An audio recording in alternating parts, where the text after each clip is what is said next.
Welcome back, everybody, to the Deep Dive. Today, we are going to try to understand Ellen White's perspective on the Present Truth periodical. Okay. We're going to be using letters and official publications from the Seventh-day Adventist Church. All right. Sounds good. And I think you might be surprised by what we find. It seems like kind of a niche topic, but it really reveals a lot about Ellen White's views on media, on evangelism, and even financial strategy. Yeah, it really does give us a glimpse into how she was thinking about these very practical matters of spreading the Adventist message. Exactly. Like one of the first things that really struck me was just how strongly she endorsed present truth. Hmm. I mean, in a letter from 1898 to her son, she just straight up says it's the best paper published by our people. Wow, that's a big statement, especially Yeah. coming from somebody who, authored so many books and articles. Right. It shows you how much she valued really well-crafted media that could get that message out there. Yeah. And it wasn't just a one-off comment either. Right.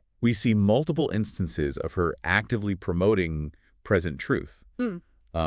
Like in one letter, she's even urging her son, W.C. White, to send like stacks of periodicals over to Australia. Really? Not just present truth, she's talking about Signs of the Times, Youth's Instructor, Hmm. like a whole library basically of Adventist literature. Oh, wow. So she was really serious about getting this material out. Yeah, and it wasn't just for people to casually read. Uh-huh. She specifically mentions donating some of her own books Wow. to help establish souls in the truth through these publications. So she really understood the potential of these materials to connect with people who were looking for something. Yeah, it's almost like she's building this whole media ecosystem Yeah. for the church, Yeah. recognizing the strengths of each publication and how they could all work together Uh-huh. to reach different people. That's a really great way to put it. I think that's very true. One thing that I found really interesting is that in an 1899 letter, she actually personally invites E J Waggoner, the editor of Present Truth, to come with his family to teach at the Adventist school in Australia. That's interesting. So, I mean, was it just a coincidence that the editor of her favorite publication also happened to be a good educator? Was there something more there? That's a really great question. And I think when you look at the evidence, it's more than just a coincidence. She really admired Waggoner's intellect Mm-hmm. and the way he was able to articulate all those complex theological ideas, Yeah. but in a way that was really clear and interesting. So, I mean, if she valued his writing that much, do you think she also saw him as someone who could really shape young minds? Whoa, absolutely. I mean, you have to remember, Waggoner was a really significant theologian Yeah. in Adventist history. His work on righteousness by faith, it was very influential. Right. So her inviting him to teach suggests that she really saw that connection between him being able to communicate present truth and his potential to actually inspire these young people. It really makes you think about how closely she tied those two seemingly separate things together for him. Yeah. The writing and the teaching, like present truth was more than just a newspaper. Right. It was a source of knowledge. Yeah. And I think it's really interesting that, we know that Waggoner went through some theological changes. He had some disagreements with the church later on. Right. But it's clear that his earlier work, especially when he was editing Present Truth, Ellen White really respected it. It really speaks volumes about her confidence in him. I mean, to not just endorse his publication, but to actually invite him to be involved in educating young Adventists. Absolutely. That's a big deal. Yeah, she saw him as a valuable part of the community, someone who could really make a difference. Now, speaking of making a difference, Present Truth wasn't just about these big concepts. Right. It was about tangible action, actually reaching people. Yeah. And, the publication had its fair share of financial challenges, which I think is really interesting because it sheds light on just how hard it was to actually spread this message back then. Yeah, well, luckily we have a really good source for that, E J Waggoner's report Okay. at the 1901 General Conference session. And he really goes into detail about the money problems that the paper was having. Wow. Explains how they relied a lot on individual canvassers and support from the church just to keep the paper going. So it definitely wasn't a money-making operation. No, definitely not. That's really interesting. It puts Ellen White's support into a whole new light. Yeah, She wasn't just backing a successful publication. She was really championing a cause. that's right. And this cause, it took a lot of effort, and it often faced a lot of financial uncertainty. Yeah, you can definitely see that she was actively involved in trying to help. She talks about sending money over to England to Wow. help the publication. She was in Australia at the time. Wow. So she understood that Present Truth really needed concrete support to do what it needed to do. Yeah. It's like she saw it as a missionary endeavor. Yeah, I think that's a great way to put it. One that needed spiritual backing and financial backing Yes. to really reach its potential. Yeah, and that really shows us that for her, present truth wasn't just this theoretical thing. Right. It was a really crucial tool for evangelism, Right. and it needed that consistent support to succeed. Yeah, and I think this financial aspect is so interesting because it really highlights that practical side of her vision. It wasn't just about these lofty ideals. Hmm. It was about rolling up your sleeves and getting the work done, Exactly. even when the money wasn't always there. Yeah, Really interesting stuff. it is, very much so. I mean, it really humanizes the whole thing, doesn't it? Hmm. You know, we often think of Ellen White in terms of the visions and all these writings, but, you know, here she is Hmm. grappling with fundraising and resource allocation. Exactly. It's a reminder that this work took a lot of planning and effort. Yeah, and she wasn't afraid to be hands-on. Not at all. So let's talk about how present truth actually got into people's hands. Okay. We mentioned the canvassers before, but how did that model actually work? Well, Waggoner says in his report that Present Truth didn't use a traditional subscription model. Oh, okay. It really depended on these individual canvassers going door to door, Right. selling copies, and talking with people about the Adventist message. So like a very early version of door-to-door evangelism. Yeah, you could say that. It really emphasized that personal connection. Yeah. It wasn't just about handing someone a paper. It was about starting a conversation Right. and really getting them interested in what Adventists believed. And Waggoner talks about some pretty powerful stories in his report He does. that really show the impact of this approach. Yeah, there's one about a family who started keeping the Sabbath after a canvasser gave them a copy of Present Truth. Wow. And it led to Bible studies, and this family even ended up helping to start a whole new Adventist church in their community. So, you know, one little conversation sparked by present truth led to all of that. Exactly. Right. And there were lots of stories like this in Waggoner's report Wow. about people whose lives were changed by Present Truth, all because of those canvassers. It really makes you think about Ellen White's perspective on this personal approach. Did she ever actually comment on the canvassers or the power of that one-on-one connection? Well, we don't have anything directly from her about canvassers specifically, but she wrote a lot about the importance of meeting people where they are, of really building relationships, Right. and showing them what Adventism is all about through how you live. So her support for present truth was definitely in line with her belief in that personal touch. Oh, definitely. Remember how she often talked about Christians being living epistles? Right, right. It's all about showing people the truth through how you live. And it's really interesting that, you know, this approach, as effective as it was, wasn't always easy or financially stable, Right. but Ellen White stuck with present truth, Yeah. even when it was struggling. Yeah. It shows that sometimes the most important things aren't always easy. Right. It's about sticking with it even when things get tough. Yeah, and making sure the message itself is good. Yes. I'm remembering a letter where she's actually cautioning church leaders about what's going into present truth, Oh, wow. making sure it's relevant, that it's going to make an impact. Yeah, she really understood how powerful media can be. Right. You know, once something's printed, it's out there. So she wanted to make sure Present Truth was really good, Right. a force for truth. Yeah, like she's saying, don't just fill the pages with anything. Right. Be careful about what message you're putting out there. Exactly. And it wasn't just about avoiding bad content. It was about talking about things that really mattered to people, connecting with them on a personal level. And it seems like Waggoner's on the same page. Yeah, he was. I mean, he was known for his writing style. Yeah. Clear, compelling, you know, to take these complicated theological ideas Right. and make them understandable. Yeah. And he really focused on the Bible. And he was also big on health reform. Oh, yeah. Present Truth often had articles on healthy living, Right. which was a big part of Ellen White's message, too. So her support for present truth wasn't just about the publication itself, it was about the quality, Yes. making sure it lined up with her vision for the church. Exactly. She knew that what you said was just as important as how you said it. And in Waggoner, she found someone who could really do that well.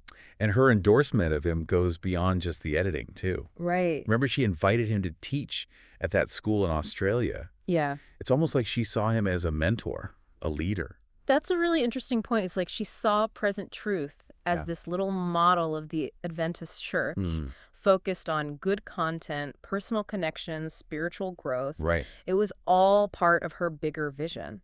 And Waggoner was someone who really lived those ideals Yeah, he did. And that connection between them Right. is key to understanding the impact Present Truth had. It wasn't just a publication. It was about their shared commitment Yeah. to sharing the Adventist message in a way that was real and effective. And that's what makes this whole story so compelling.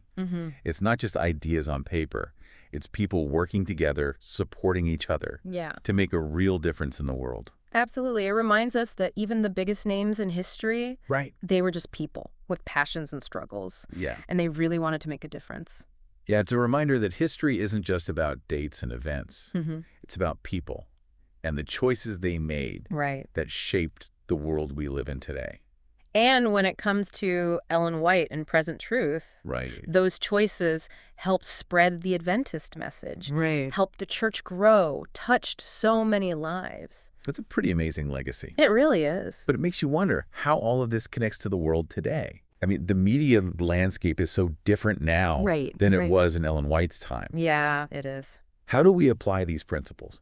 Effective communication, personal connection, staying relevant in a world that's all about social media and streaming. Yeah, that's the question, isn't it? And instant information. The million-dollar question. Yeah. But even though the tools and platforms are different, Right.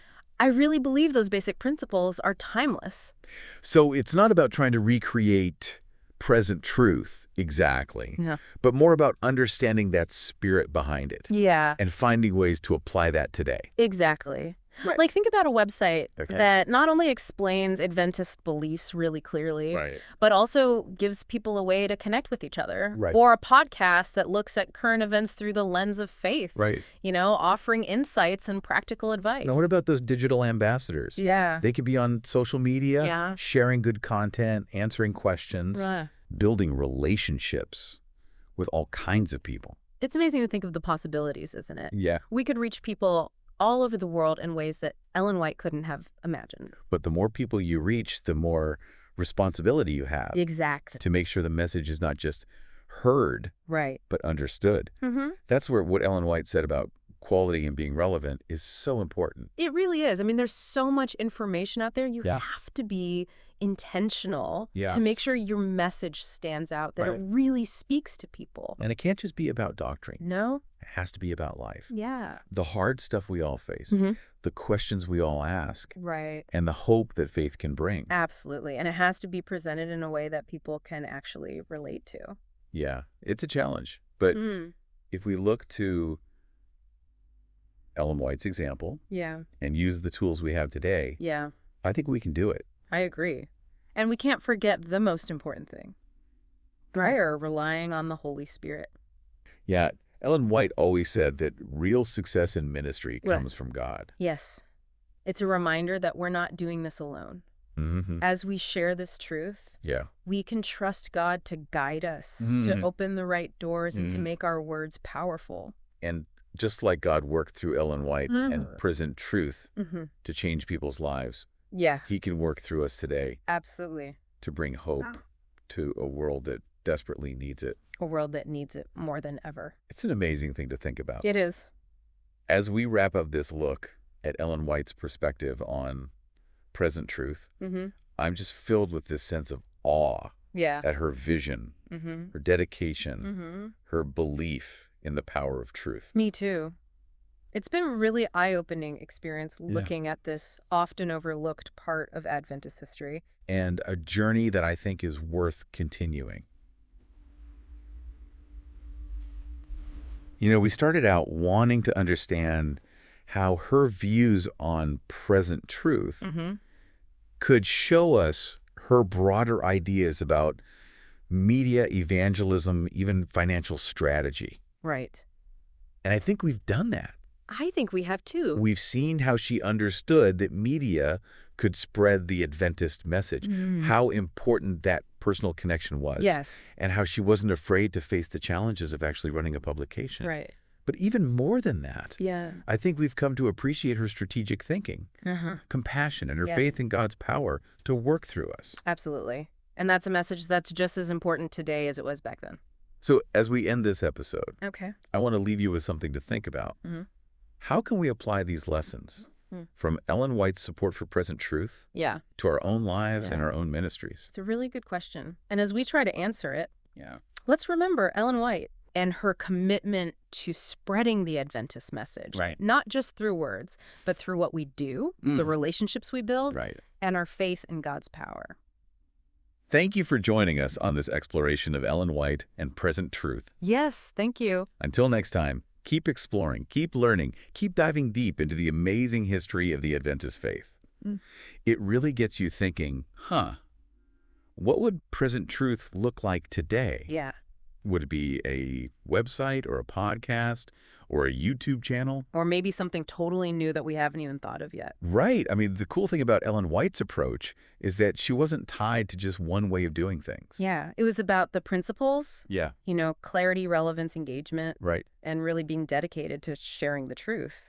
So it's not about finding that one perfect platform. Right. It's about taking those principles Mm-hmm. and applying them to whatever we're using. Exactly. Imagine a website that doesn't just explain Adventist beliefs, but also helps people connect with each other. Or a podcast that talks about what's going on in the world today, but from a faith perspective, Right. offering some guidance and advice. And those digital ambassadors we were talking about. Yes. They could be active on social media, sharing good content, answering questions, Yeah. connecting with people from all walks of life. It's really amazing to think about what we could do. Yeah, we could reach so many more people than Ellen White ever could have. Yeah, but that also means we have a bigger responsibility to make sure that people don't just hear our message, Right. but that they really get it.